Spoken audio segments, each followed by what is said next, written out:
खानपुर नामक एक गांव में एक गरीब औरत सविता अपने पति कमलेश और बेटे रोहित के साथ रहा करती थी। वो लोग बहुत ही गरीब थे। कमलेश विकलांग था, वो उठ भी नहीं सकता था। अरे सविता, कुछ खाने के लिए बनाया है? घर में कुछ भी राशन पानी नहीं है। मुझे भी बहुत भूख लगा है माँ। सविता से उन लोगों की भूख देखी नहीं गई। वो खाने का बंदोबस्त करने बाहर चली गई। उसके पास कुछ रुपए पड़े थे, उन्हीं को लेकर वो एक होटल पहुंची। अरे भैया, कुछ खाने को है क्या? हाँ, राजमा चावल मिल जाएगा। कितने की प्लेट है? 100 रुपए की। इतनी महंगी? इतना महंगा कोई राजमा चावल बेचता है भला? ये यहाँ का नंबर 1 होटल है, यहाँ सब चीज महंगी ही है। सविता नौकर से बहस करके होटल से बाहर चली जाती है और नौकर भी अपना काम करने लगता है। सविता होटल के बाहर निकलकर कहती है, मैं भी अपनी राजमा चावल की दुकान खोलूंगी और सबको सस्ते में और स्वादिष्ट राजमा चावल बेचूंगी। सविता होटल खोलने की ठान लेती है और पैसा इकट्ठा करने के लिए कुछ काम ढूंढने लगती है। वो कई घरों में जाकर काम मांगती है। मेम साहब, मुझे कोई काम दे दो। बर्तन धोगी और साफ सफाई करोगी तो बोलो। हाँ हाँ ठीक है, मैं कल से आ जाऊंगी। मैं तुझे रोज का 30 रुपए दूंगी। हाँ मेम साहब, सब ठीक है। ऐसा कहकर सविता वहाँ से चली जाती है। वो बहुत खुश होती है क्योंकि उसे काम मिल गया था। वो घर जाकर कमलेश और रोहित को भी ये बात बताती है। मैं राजमा चावल की दुकान खोलूंगी और उसमें बहुत सस्ते में स्वादिष्ट भोजन बेचूंगी। ये तो बहुत अच्छी बात है। मुझे काम भी मिल गया है, उसी से पैसा इकट्ठा करके मैं दुकान खोलूंगी। मैं भी मदद करूँगा माँ। हाँ बेटा, जरूर। अगले दिन सविता काम पर जाती है और वो पूरी लगन से घर की साफ सफाई करती है और अच्छे से बर्तन धोती है। वो फटाफट सारा काम कर देती है और वहाँ से उसका खाने का भी बंदोबस्त हो जाता है। सारा काम हो गया? हाँ मेम साहब, हो गया। अब मैं कल आऊंगी। लो तुम्हारे पैसे। फिर पैसा और खाना लेकर सविता घर आ जाती है और पैसे अपनी गुल्लक में रख देती है। फिर वो रोहित और कमलेश को खाना देती है। माँ, तुम आ गई? हाँ बेटा, खाना खा लो अब।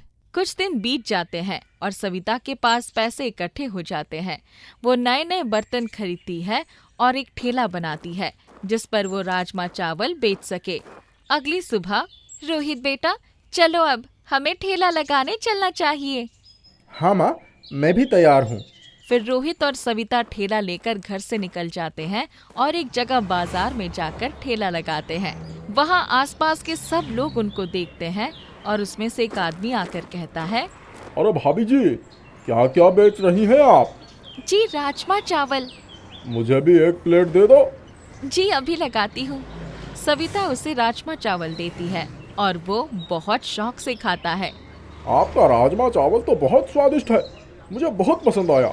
कल मैं अपने दोस्तों को भी लेकर आऊंगा। हाँ जरूर। पहले दिन सविता का राजमा चावल सबको बहुत पसंद आता है। सविता सबको बहुत प्यार से राजमा चावल खिलाती है और लोग सविता के व्यवहार से बहुत प्रभावित होते हैं।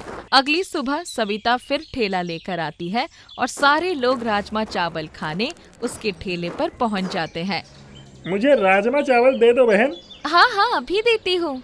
बहुत सारे लोग राजमा चावल खाकर चले जाते हैं और तभी एक व्यक्ति ठेले पर पहुंचता है।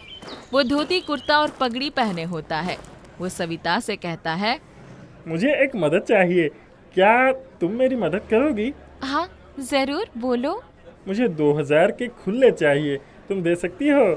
मेरे पास तो नहीं है, पर मैं किसी से मांग कर लाकर देती हूँ। हाँ ये लो, मैं यहाँ पर रुकता हूँ। सविता अपना ठेला छोड़कर चली जाती है और वो व्यक्ति सविता के राजमा चावल में लाल मिर्च पाउडर मिला देता है जो कि बहुत तीखा होता है। सविता 2000 के खुले लेकर आती है।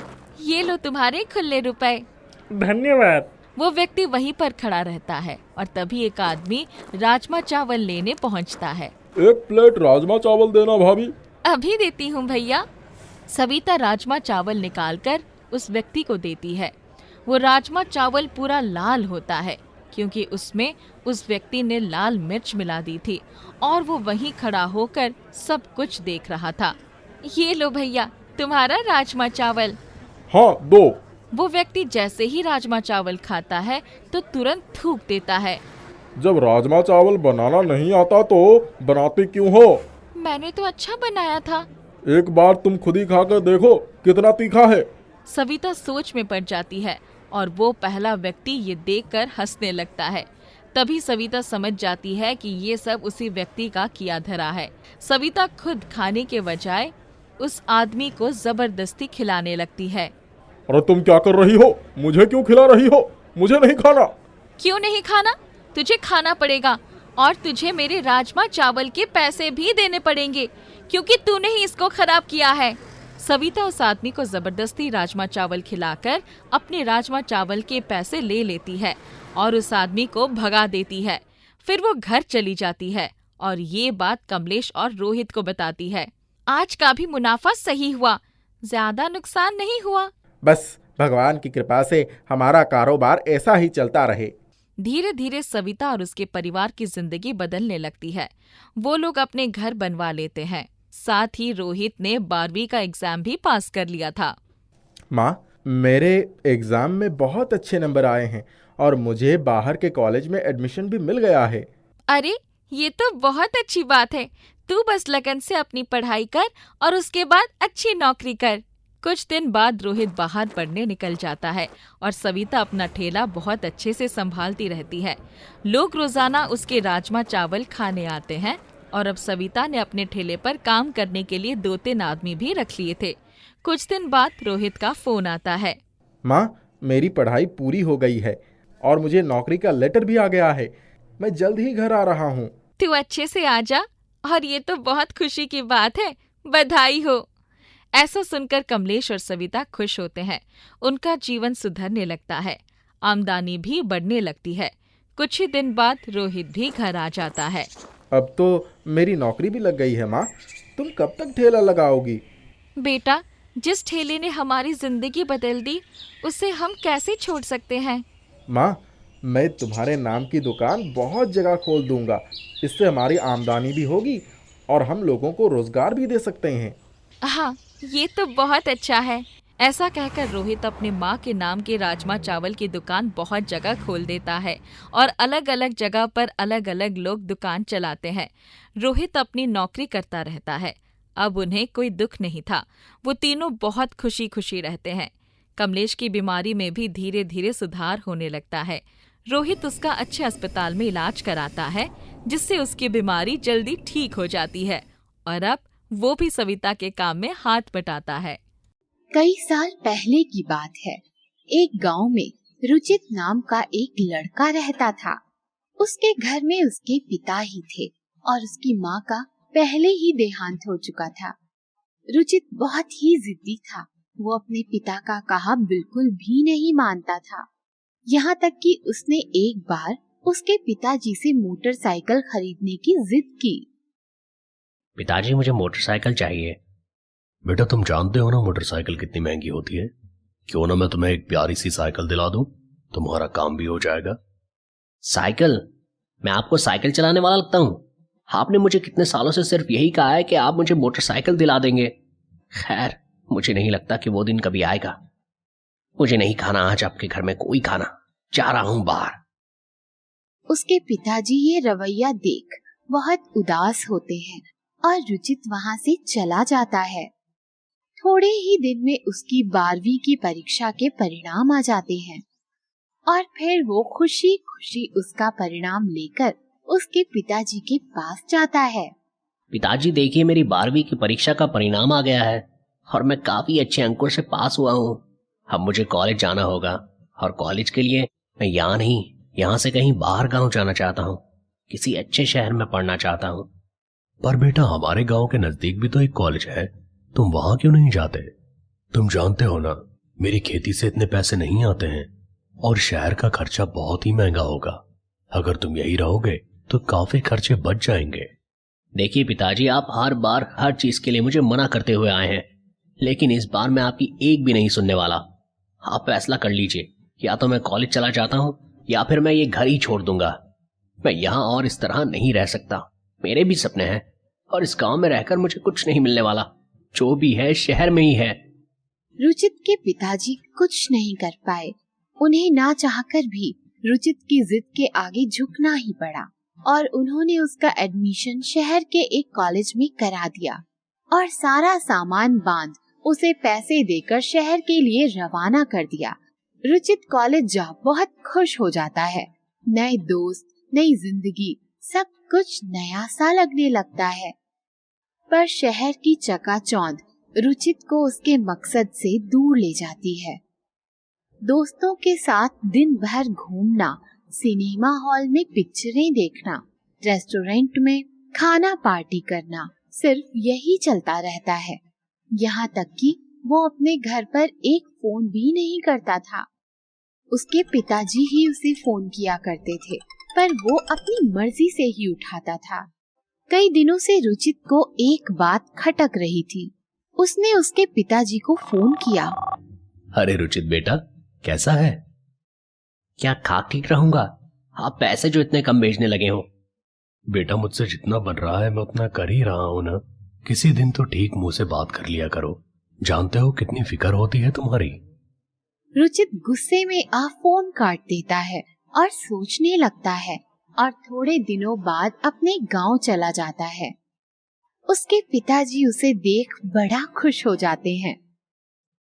अरे वाह बेटा, तू आ गया, बहुत अच्छा किया। मुझे तेरी बड़ी याद आती है।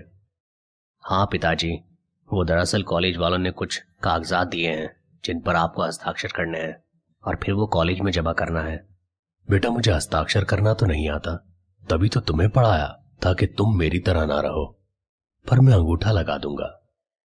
रुचित के पिता उन कागज पर अपना अंगूठा लगा देते हैं और खेत के लिए निकल जाते हैं। शाम को घर लौटते समय उसके पिताजी उनका सामान घर से बाहर रखा देखते हैं तो चिंतित हो जाते हैं। बेटा, ये क्या कह रहा है? मेरा सामान बाहर क्यों है? क्योंकि आप ये घर छोड़ रहे हैं। ये देखिए, इन कागज पर अंग्रेजी में साफ लिखा है कि अब से इस घर जमीन का मालिक मैं हूँ। उसका ये दुर्व्यवहार देख उसके पिताजी के आंखों में आंसू आ जाते हैं और उनसे अब ये सब बर्दाश्त नहीं हो पाता, तो वो बिना कुछ बोले घर छोड़कर चले जाते हैं और गांव में जंगलों के पास खुद की एक छोटी सी झोपड़ी बना लेते हैं। उसके पिताजी को मन से बहुत बुरा लगता है और वो ये सोच भी नहीं पाते कि उनके अपने बेटे ने उन्हें घर से निकाल दिया। फिर भी वो हार नहीं मानते। अपना गुजारा करने के लिए वो जंगल में जा लकड़ियाँ काटने लगते हैं ताकि वो उन्हें बाजार जाकर बेच सके। लकड़ियाँ काट कर इकट्ठा करते हुए जब वो जंगल से थोड़ा और अंदर गए तो उन्हें एक कुआं दिखा और वो वहाँ पानी पीने के लिए गए। तभी अचानक कुएं से आवाज आई। चंदन की खुशबू, क्या ये तुमसे आ रही है? ऐसी आवाज सुन रुचित के पिताजी घबरा जाते हैं। तुम बोलो, तुम बोल सकते हो, ये भला कैसे हो सकता है? घबराओ मत, मैं कोई आम कुआं नहीं हूं, मैं एक जादुई कुआं हूं। अब बताओ भी, ये चंदन की खुशबू कहां से आ रही है? वो दरअसल मेरी कुल्हाड़ी का हत्था चंदन का बना है और ये बहुत पुरानी कुल्हाड़ी है। अच्छा, तो एक काम करो, ये चंदन की लकड़ी मुझ में डाल दो। घबराओ मत और मेरा यकीन करो। मैं जानता हूं तुम दुखी हो, पर जो भी साफ दिल का व्यक्ति इस कुएं को ढूंढ लेता है वो यहाँ से खाली हाथ नहीं जाता। वो कुल्हाड़ी से चंदन का हत्था निकाल कुएं में डाल देते हैं और तभी कुएं का सारा पानी गायब हो जाता है और कुएं के अंदर एक बड़ा सा चंदन का पेड़ उग जाता है और फिर वो खुश होकर कुएं में जा उस पेड़ से लकड़ियां काट उन्हें जाकर बाजार में बेचने लगते हैं। देखते ही देखते रुचित के पिताजी अमीर होने लगते हैं। रुचित की बेची हुई जमीन के पैसे अब खत्म होने लगे, यहाँ तक कि जिससे उसने शादी की वो लड़की भी उसे छोड़कर जाने की बात करने लगी। रुचित को उसके पिताजी का पता चला और वो जंगल के पास उसके पिताजी के घर पहुंचा। उसे अंदर से कुछ बोलने की आवाज आई तो तुरंत खिड़की में से चुपचाप देखने लगा। रुचित के पिताजी खुद से ही बात कर रहे थे। अगर वो जादुई कुआं ना होता तो मेरा क्या होता? जाने कहां से ऐसी किस्मत पाई मैंने। कभी नहीं सोचा था कि जंगलों के बीच ऐसा जादुई कुछ मिलेगा। रुचित ये सुन तुरंत लालच में आ जाता है और जंगल की ओर भागने लगता है। और काफी देर जंगलों में भटकने के बाद उसे वो कुआं दिखाई देता है। कुएं में झांकते ही उससे चंदन की महक आने लगती है और वो सीधा उसमें छलांग मार देता है। पर उसके छलांग मारते ही वो पेड़ गायब हो जाता है और कुआं पानी से भरने लगता है और रुचित उसमें डूबने लगता है। बचाओ बचाओ बचाओ। तभी उसके पिताजी वहाँ लकड़ियाँ काटने आते हैं और उसकी आवाज सुनते हैं और रुचित को उस हाल में देखकर डर जाते हैं और फिर उसे बचाने का प्रयास करते हैं। कैसे मूर्ख व्यक्ति हो, इसी ने तुम्हें धोखा दिया। कभी तुम्हारा मान नहीं रखा, यहाँ तक कि तुम्हारे अपने घर से तुम्हें निकाल दिया, फिर भी इसे बचा रहे हो। क्या करो, एक बाप होना चाह कर भी अपने बेटे को ऐसे मरता नहीं देख सकता। आखिर इसकी रक्षा करना ही मेरा धर्म है। ये सुन कुआं भी खुद को रोक नहीं पाता और सारा पानी सोख लेता है। फिर रुचित के पिताजी उसे बाहर निकाल लेते हैं। बाहर निकाल रुचित उनके पैरों में गिरकर फूट फूट कर रोने लगता है और बहुत क्षमा मांगता है और उसके पिताजी उसे माफ कर देते हैं। वो उसके पिताजी से कहता है, पिताजी मैं आपको यकीन से कहता हूँ कि अब से पूरी उम्र मेरी एक एक कमाई मेहनत का फल होगी और आपका सर शर्मिंदगी से कभी नहीं झुकने दूंगा। उसके पिता उसे आशीर्वाद देते हैं और फिर वे हमेशा खुश रहते हैं। गोपी नाम का एक आदमी था। गोपी के गांव में एक जादुई नदी थी। लोगों का कहना था जादुई नदी सभी लोगों की इच्छाएं पूरी करती है। यही सुनकर गोपी भी जादुई नदी की ओर निकल पड़ा। बहुत ढूंढने पर भी उसे जादुई नदी नहीं मिली। पता नहीं जादुई नदी कहाँ है। दूर दूर तक तो मुझे कोई भी नदी नहीं दिख रही। थक कर गोपी वापस अपने घर जाता है और अगले दिन गांव का एक आदमी जिसका नाम छगन था उससे बात करता है। भाई लोग कहते हैं जादुई नदी है हमारे गांव में और उस जादुई नदी से जो मांगो वो मिलता है। मगर कल जब मैं जादुई नदी ढूंढने गया तो मुझे कोई जादुई नदी नहीं मिली। अरे गोपू, तू भी क्या गांव वालों की बात में आता है। ये सब झूठ है, किसी ने अफवाह फैला दी है, बस उससे ज्यादा कुछ नहीं। ओहो, तो ऐसी बात है। मैं भी पागल ही हूँ, जादुई नदी ढूंढने निकल पड़ा। अच्छा चल, अब तूने बता दिया है तो मैं वापस कभी जादुई नदी ढूंढने नहीं जाऊंगा। गोपी जादुई नदी के बारे में भूल जाता है और अपने काम में लग जाता है। जंगल में लकड़ियां काटने आता है और लकड़ी काटकर गांव में बेचने लगता है।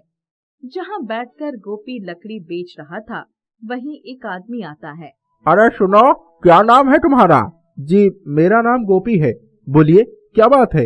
यहाँ से थोड़ी दूर पर मेरा एक छोटा सा दुकान है, तुम्हें वहीं लकड़ियाँ पहुँचाना है। क्या तुम ये काम कर पाओगे?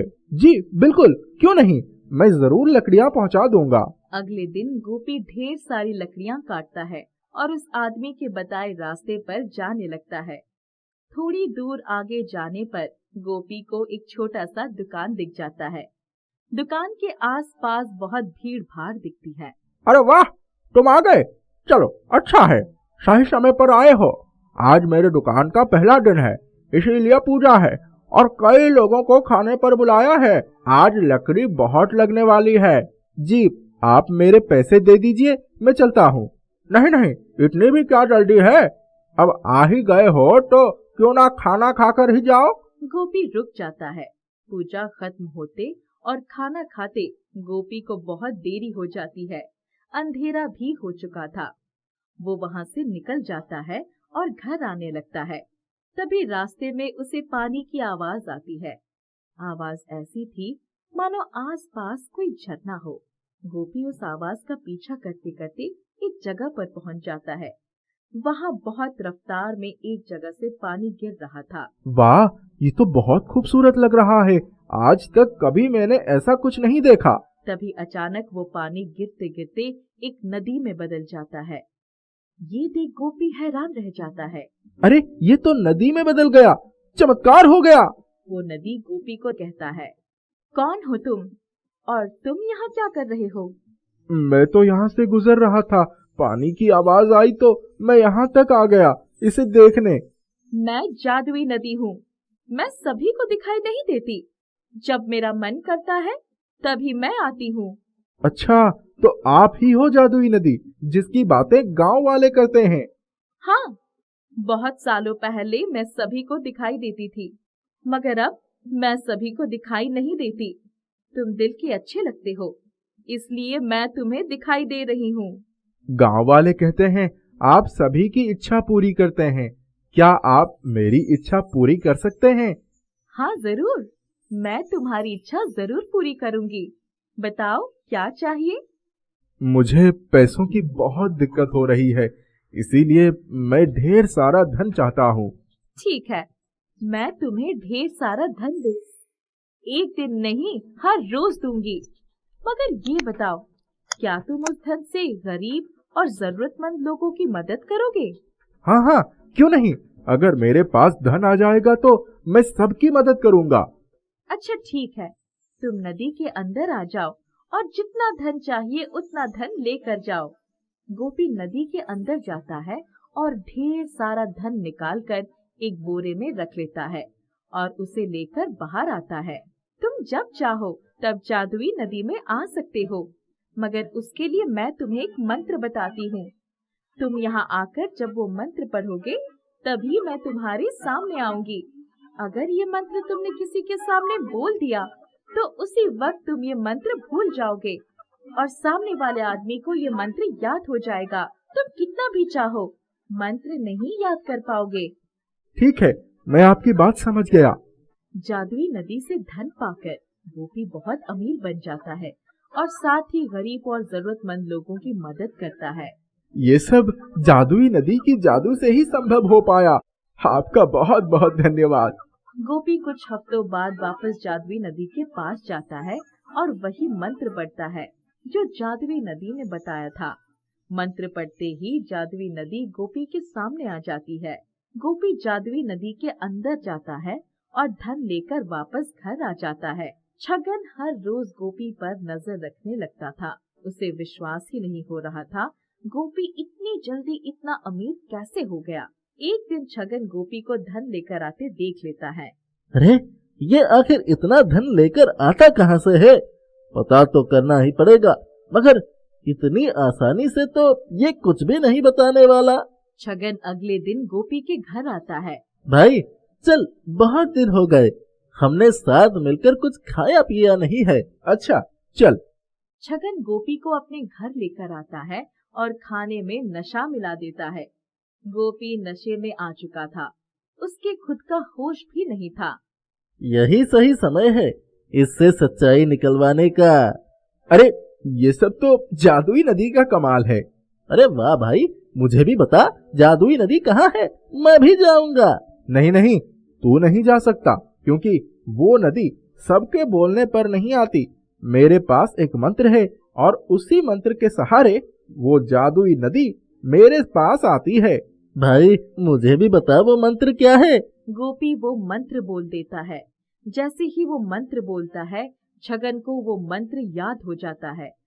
अगले दिन जब गोपी को होश आया, उसे कुछ भी याद नहीं था।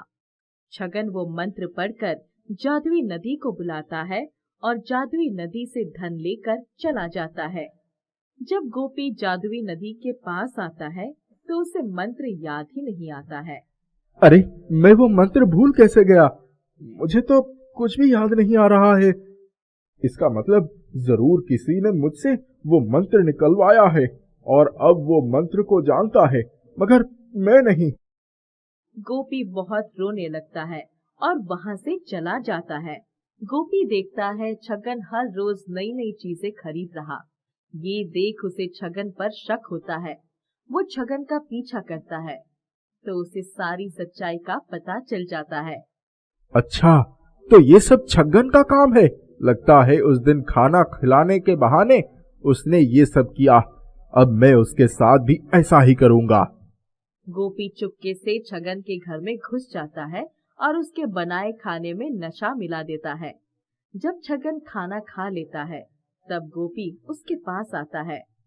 बता भाई, नशा मिलाकर तूने मुझसे मंत्र निकलवा लिया था ना? अरे हाँ भाई, तुझे कैसे पता चला? ये बता, कौन सा मंत्र मैंने बोला था? छगन मंत्र बोल देता है और अब वो मंत्र गोपी को याद हो जाता है और छगन वो मंत्र भूल जाता है। अगले दिन गोपी वो मंत्र पढ़कर जादुई नदी को बुलाता है और जादुई नदी को सारी बातें बताता है। वही मैं सोच रही थी, तुमने उसे मंत्र कैसे बता दिया? अच्छा रुको, मैं कुछ करती हूँ। जादुई नदी गोपी को एक ऐसा मंत्र बताती है जो गोपी कभी न भूल पाए। आपका बहुत बहुत धन्यवाद। गोपी छगन के पास जाकर सारी बातें बताता है। भाई माफ कर दे मुझे। नहीं छगन, अब मैं तुम्हें कभी माफ नहीं करूंगा। मेरे आसपास भी कभी मत आना, और अब तू चाहकर भी मुझसे वो मंत्र नहीं चुरा सकता। इतना कहकर गोपी वहाँ से चला जाता है और कभी वापस छगन से नहीं मिलता है। गरीबों की मदद करके खुशी खुशी रहने लगता है। बिकापुर गांव में मनसुख नाम का एक किसान अपनी पत्नी कलावती और बूढ़े माता पिता के साथ रहता था। उनके पास थोड़ी बहुत जमीन थी। बंजर होने के कारण उस पर कोई फसल ठीक से नहीं होती। इस बार उसने अपने खेत में लाल मिर्च की फसल लगाई थी। जब भी सब्जी मंडी में जाता तो देखता लाल मिर्च बहुत महंगी बिकती थी। अब की बार मैं भी लाल मिर्च लगाकर उसको बेचकर खूब पैसे कमाऊंगा। वे लोग कुएं से बेलों को रहट में जोतकर पानी निकालकर सिंचाई करते थे। एक तो इस साल बरसात नहीं हुई और दूसरे उनका कुआं भी सूख गया। कुएं का पानी बिल्कुल नीचे चला गया। जिनके पास पैसे थे वे लोग तो दूसरे के कुएं से किराया देकर अपने खेतों की सिंचाई कर लेते थे, पर मनसूख के पास इतने पैसे नहीं थे। वैसे ही हाथ तंग रहता था। पूरी फसल सूख रही थी। मनसूख के पास ना ही पैसा था और ना ही इतनी गुंजाइश थी कि कहीं से कर्ज मिल जाए। एक दिन, बापू, पूरी फसल सूख जाएगी, कोई उपाय नहीं सूझ रहा है। पैसे होते तो हरिहर के कुएं से पानी डलवा लेता। क्या करूं, कुछ समझ में नहीं आ रहा है। पूरी लाल मिर्च की फसल बर्बाद हो जाएगी। बेटा, मेरे पास तो फूटी कौड़ी भी नहीं है। जो कुछ था मुकदमे के ही भेंट चढ़ गया। किसी तरह घर में रोटी बन जाती है। पिछले 2 सालों से सूखे ने वैसे ही हालत खराब कर दिया है। अपनी माँ से पूछ ले, शायद कुछ पैसे रखे हो। मैंने तो जो रकम बचा कर रखी थी सब पिछली बार तुम्हारे बापू के इलाज में ही खर्च हो गए। गहने तो पहले ही इसे खेत की भेंट चढ़ गए हैं। जो थोड़े बचे थे तुम्हारे ब्याह में चढ़ गए बेटा। मनसुख निराश होकर बरामदे में चुपचाप जाकर बैठ गया। क्या उपाय करूं, कोई रास्ता नहीं सूझ रहा है। कलावती के पास थोड़े बहुत गहने हैं, उसी से मांग लूं क्या? वहीं बैठकर अपने नसीब को कोस रहा था कि अचानक एक बूढ़ी औरत लाठी टेकती हुई आई। बेटा, कुछ खाने को दे दो, हो सके तो तन ढकने के लिए एक धोती दे दो। भगवान तुम्हारी सारी मुसीबत दूर करेगा। इस गांव में लोग बहुत कंजूस है। सुबह से ही घूम रही हूँ, किसी से एक अन्न का दाना भी मुझ भागने के लिए ना जुटा। ये कहकर बुढ़िया की आंखों से आंसू गिरने लगे। मनसुख अपनी मुसीबत में उलझा हुआ बैठा था। अच्छा, तुम यहीं बैठो, मैं अभी घर में से कुछ लेकर आता हूँ। मनसुख घर में गया तो सभी लोग खाना खा चुके थे। उसकी पत्नी कलावती बर्तन धो रही थी। कुछ खाने को है? हाँ, सिर्फ हम दोनों के लिए खाना रखा है। वो रसोई में गया और रोटी और दाल एक थाली में निकालकर बुढ़िया के लिए ले आया। बुढ़िया ने झट से अपनी टीन की थाली निकालकर दाल रोटी ले ली और ऐसे खाने लगी जैसे कई दिनों की भूखी हो। मनसुख उसकी तरफ देखकर मुस्कुरा दिया। कोई पुरानी धोती हो तो दे दो और एक चादर भी हो दे देना। इतनी ठंड में बुढ़िया कांप रही है, बहुत गरीब है वो बुढ़िया। कौन बुढ़िया? किसकी बात कर रहे हो? अरे वही जिसके लिए खाना ले गया था। तुम हमारा खाना उस बुढ़िया को दे आए, अब हम क्या खाएंगे? अब तो लकड़ियाँ भी खत्म हो गई है। अरे तू खा ले, मैं तो कुछ भी खा लूंगा। देख कोई धोती हो तो दे दे। कलावती चुपचाप गई और एक फूलों वाली धोती लाकर दे दी। वो भी उसके पीछे पीछे देखने आई कि किसकी इतनी आव भगत हो रही है। जब उसने बुढ़िया को देखा तो अपने पति से तुमने बड़ा नेक काम किया है। बुढ़िया तो बहुत ही असहाय लग रही है। अब चलो, जो भी बचा है उसी में मिल बांटकर खा लेते हैं। वो बुढ़िया खा पीकर धोती लेकर चली गई। थोड़ी देर बाद जब खेत पर पहुंचा तो अपने सूखे कुएं से पानी निकालते देखकर चौंक गया। पानी अपने आप निकलकर खेतों में बनी नालियों में रेंग रहा था। मारे खुशी के उसकी आंखों से आंसू बहने लगे। कुएं के निकलते हुए पानी से अपने मुंह पर छींटा मारा, फिर क्यारियां भरने के लिए नाली काटने लगा। जैसे जैसे पानी खेतों की क्यारियों में भर रहा था, खेत की फसल लहलहा उठी। पर उसकी समझ में नहीं आ रही थी कि इस सूखे कुएं से पानी अपने आप कैसे आने लगा। जब नालियां काटकर वो कुएं के नजदीक गया तो, मनसुख, तुमने खुद भूखे रहकर मुझ जैसे भिखारिन को खाना खिलाया और तन ढकने के लिए धोती भी दी। तुम जैसे लोग कभी भी मुश्किल में नहीं रह सकते। मैं जानती थी कि तुम बहुत परेशानी में हो। अब से तुम्हारा कुआं कभी नहीं सूखेगा। अब जहाँ चाहो वहाँ सिंचाई कर सकते हो। परंतु तुम कौन हो? मैं इसी कुएं में सालों से रहने वाली एक देवदूतनी हूँ। तुम्हारे गांव में अक्सर इंसानों की दुनिया देखने के लिए आया करती हूँ, परंतु आज तो वहाँ तुम्हारे सिवाय कोई इंसान मिला ही नहीं। क्या इस धरती पर सारे इंसान ऐसे ही निर्दयी होते हैं? इतने स्वार्थी लोग रहते हैं, इसका मुझे अंदाजा ही नहीं था। मनसुख चुपचाप खड़ा उसकी बातों को बड़े ध्यान से सुन रहा था। थोड़ी ही देर में वो घर आ गया। खाना खाकर जब बरामदे में बैठा तो लाल मिर्च के बड़े बड़े टोकरे अपने दरवाजे पर पड़े देखकर वो अचंभित हो गया। उसने एक टॉर्च ली और अपने खेत की तरफ भागा। वहां जाकर देखा कि उसकी मिर्च तो ज्यों की त्यों खड़ी लहरा रही है। वो कुएं के पास जाकर, मेरे घर पर किसकी लाल मिर्च रखी है? उसको बेचकर अपनी जरूरतें पूरी करो। अब से तुम्हें कभी कोई भी कमी नहीं होगी।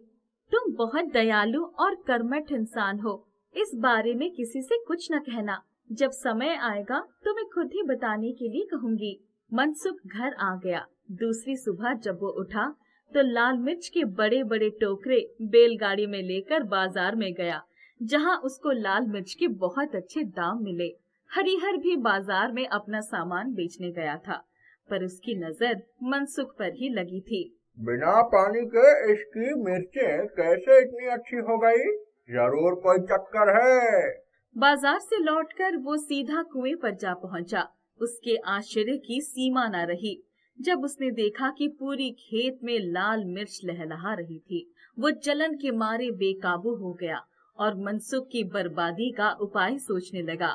मनसुख ने घर भर के लिए कपड़े और सामान खरीदा। जब घर आकर सबको दिया तो सभी लोग उसको देखते रह गए।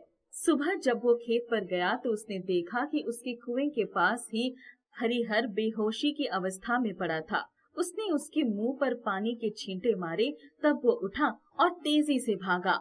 पकड़ो उसको, वो तुम्हारे कुएं में कोई जहरीला पदार्थ डालने आया था, लेकिन उस जहरीले पदार्थ को उसने खुद ही सूंघ लिया। अब तुम हो ना, तो मुझे किसी बात की चिंता नहीं है। आज ही मिस्त्री बुलाकर सीमेंट से कुएं की पक्की और ऊंची मुंडेर बनवा देता तो हरिहर जैसा लोग ऐसा नहीं कर पाते। तभी उसने देखा कि उसके खेत में कुछ जानवर घुस आए थे। वो हुर्रा हा हुर्रा करता हुआ जानवरों के पीछे दौड़ा। लौट कर आया तो कुएं की मुंडेर तैयार थी। अरे वाह, ये तो जादू ही हुआ जा रहा है। अब लगता है हमारे दिन बदल गए। जब वो घर आया तो बहुत खुश था। किसी से कह भी तो नहीं सकता। ठीक है, जब समय आएगा तो देखा जाएगा। अब मनसुख रोज बैलगाड़ी भर मिर्चे बाजार ले जाता और बेचकर ढेर सारे पैसे ले आता। अब मनसुख का कुआं कभी नहीं सूखता था। वो अपने घर से हमेशा अच्छे अच्छे पकवान लेकर आता और मुंडेर पर रख देता था। जिससे कुएं में रहने वाली देवदूतनी कभी भूखी ना रहे और मनसुख अब गरीब किसान नहीं रह गया था।